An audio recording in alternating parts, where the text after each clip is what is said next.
Boa noite, aqui é tudo assim muito rápido. Você sai do Brasil do povo e aterrissa, pousa aqui no Rede TV News. Banco Central pausa altas e estaciona a taxa básica de juros em 15%, o maior patamar da Selic em 20 anos. Samir Chaldi, presidente da CBF, é alvo de operação da Polícia Federal contra a compra de votos em Roraima. A deputada Maria Helena Dazatur, do MDB de Roraima, e o marido dela também estão entre os investigados. O Ministério Público de São Paulo arquivou parte da delação de Vinícius Gritzbach contra o ex-diretor e um delegado do Departamento de Investigações Criminais, o DEIC, citados na delação do empresário. A decisão foi assinada por 6 promotores do GAECO, o Grupo de Atuação Especial de Combate ao Crime Organizado. Eles concluíram que não há justa causa para instaurar uma investigação contra Fábio Pinheiro Lopes e o delegado Murilo Fonseca Roque, de São Bernardo do Campo, na Grande São Paulo. Os dois chegaram a ser afastados dos cargos por ordem do governador Tarcísio de Freitas. Antônio Vinícius Lopes Gritzbach foi assassinado com tiros de fuzil em novembro do ano passado no Aeroporto Internacional de Guarulhos, em São Paulo. Ele havia feito acusações contra os delegados Fábio e Murilo e o deputado estadual Antônio de Olim.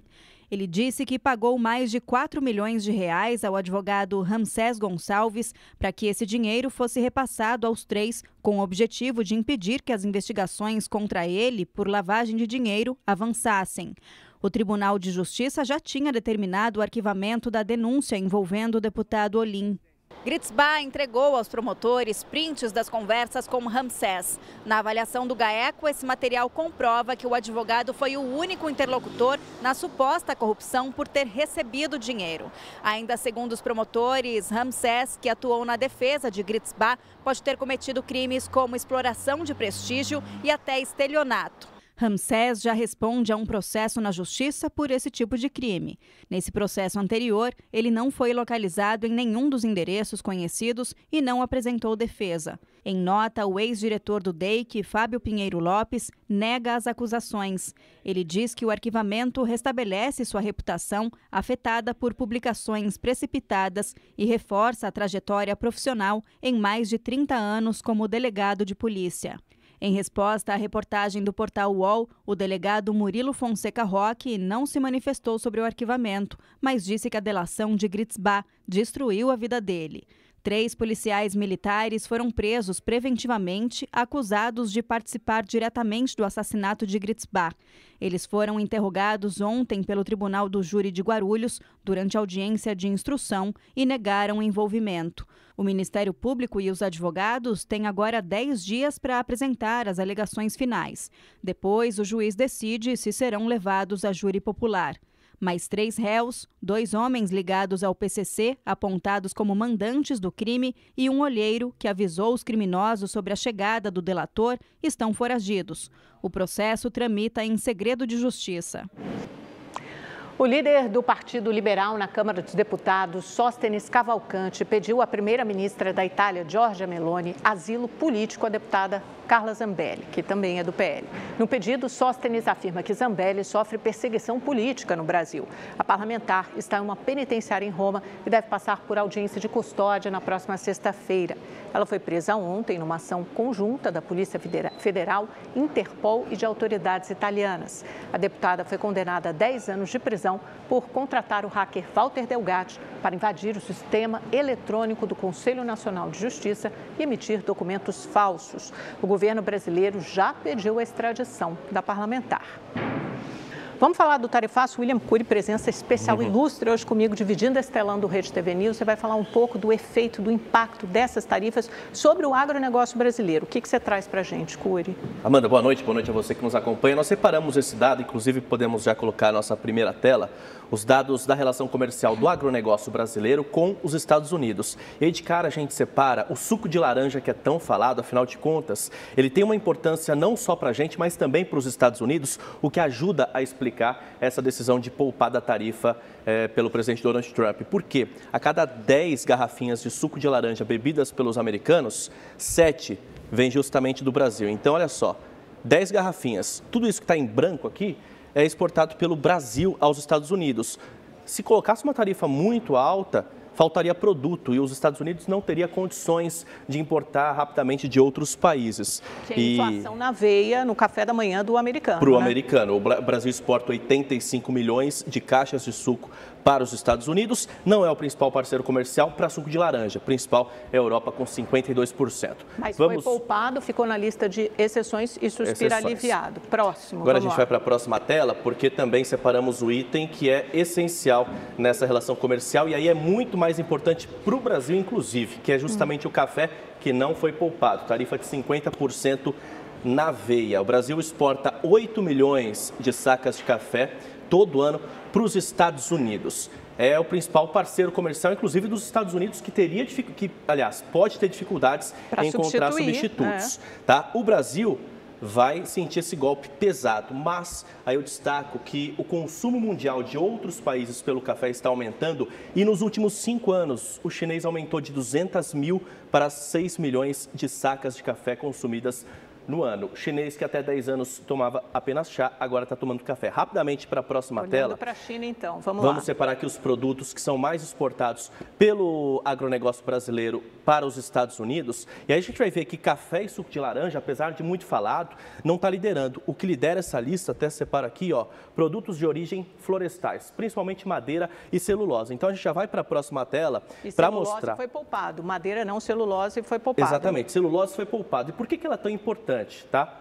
Porque o mundo está tentando se adequar a uma economia mais verde. E a gente destaca a China, que teve o boom do crescimento econômico baseado em um crescimento com a economia mais suja, digamos assim, mas agora eles estão tentando se colocar nessa agenda da sustentabilidade. Estão substituindo embalagens de plástico por papel e a celulose é muito importante. A celulose foi poupada, mas o Brasil tem um potencial de crescimento de venda para outros mercados além dos Estados Unidos. Você sabe que a AmCham, que é a Associação de Comércio Brasil e Estados Unidos, fez um levantamento agora à noite e diz que a lista de exceções representa 43% do valor total exportado do Brasil para os Estados Unidos todos os anos. Então, quase metade das nossas exportações foram poupadas por essa lista de exceções dos Estados Unidos, por isso isso é tão fundamental.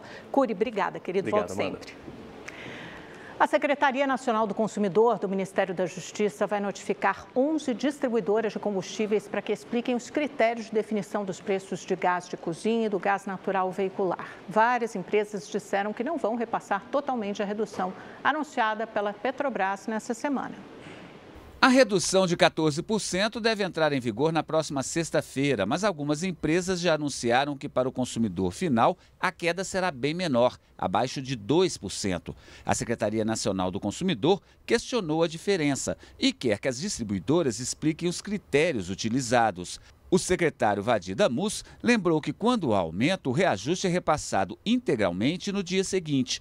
Já a redução demora e é sempre menor. O secretário disse que o governo não quer tabelar preços, mas que as empresas poderão ser punidas. Nós não temos o poder legal de dizer apliquem tal preço para o consumidor final, né? A nossa atuação ela vai até o limite da sanção, da multa. Pode chegar a 13 milhões de reais. Vamos dar uma olhada, porque hoje também foi dia de super quarta. O Comitê de Política Monetária do Banco Central, Copom, decidiu interromper o ciclo de alta da Selic. A taxa básica de juros foi mantida em 15% ao ano depois de sucessivas altas. Está aí, o comunicado do Copom cita que o ambiente externo adverso e incerto em função da conjuntura da política econômica dos Estados Unidos, leia-se tarifácio, esse cenário exige cautela. O comitê sinalizou ainda que o patamar atual dos juros deve ser mantido nas próximas reuniões. Então, deu uma dica, chama-se Forward Guidance, na nomenclatura do mercado, vai manter 15% por um período bastante prolongado, é o que traz o comunicado do Copom. No Rio de Janeiro, a ressaca com ondas de até 4 metros de altura levou à interdição da Avenida Delfim Moreira, no Leblon. Com o apoio de uma retroescavadeira, garis da Conlurb passaram o dia retirando a areia do calçadão e das pistas na orla do Leblon. Funcionários dos prédios também trabalhavam nas calçadas, ainda assustados com a força da ressaca, que deixou até os portões de uma garagem amassados. Foi um susto grande e a gente pensou que poderia acontecer até algo mais grave, mas graças a Deus foi simples e a gente conseguiu Agora estamos conseguindo limpar aqui e deixar tudo em ordem aqui. Um trecho da orla foi fechado na tarde de ontem, quando as ondas começaram a chegar ao calçadão e invadir as pistas. Quem estava no local teve que se abrigar. Alguns carros ainda passaram pela via alagada. Por causa da força da ressaca e da ventania, a ciclovia Tim Maia chegou a ser fechada. A ressaca também provocou estragos em outros locais. Em Saquarema, na região dos Lagos, motoristas enfrentaram a água. Em Maricá, na região metropolitana, o mar também avançou sobre as pistas. Em Barra de Guaratiba, na zona oeste do Rio, 2 ônibus foram atingidos pelas ondas. Tirou o ônibus do lugar! A previsão é que a ressaca continue até a noite de quinta-feira. Segundo a Marinha, as ondas podem chegar a 3,5 metros de altura, com risco da água avançar novamente. Apesar da preocupação com o alerta, muita gente esteve na orla para contemplar o mar agitado. Eram turistas e moradores da região impressionados com a força da natureza. Tá perigoso, a gente não chega perto, mas hoje, como está um pouquinho distante, a gente vem aqui apreciar. É mais assustador do que bonito. É lindo, mas é assustador. O presidente da Confederação Brasileira de Futebol, Samir Chaude, está entre os alvos de uma operação da Polícia Federal deflagrada na manhã desta quarta. A operação, chamada de Caixa Preta, investiga um esquema de compra de votos nas eleições municipais do ano passado em Roraima. Os agentes da Polícia Federal cumpriram 10 mandados de busca e apreensão no estado e também no Rio de Janeiro. Um dos alvos foi o presidente da CBF, Samir Chaude. Os policiais estiveram na sede da entidade e, segundo a CBF, deixaram o local depois de aproximadamente meia hora sem levar equipamentos ou materiais. Em nota, a CBF também afirmou que Chaude não é o centro das apurações e está à disposição para prestar esclarecimentos. O presidente da entidade é filiado ao MDB, mesmo partido de outro alvo da operação, a deputada federal Helena Dazatur. Chaude também chegou a se candidatar à Câmara em 2022, mas não foi eleito. Em nota, Helena se disse surpreendida e afirmou que nunca foi notificada a prestar esclarecimentos. Esta investigação começou em setembro do ano passado, quando o empresário Renildo Lima, marido de Helena e outro alvo da operação de hoje, foi preso com R$500 mil. Ele levava parte do dinheiro na cueca.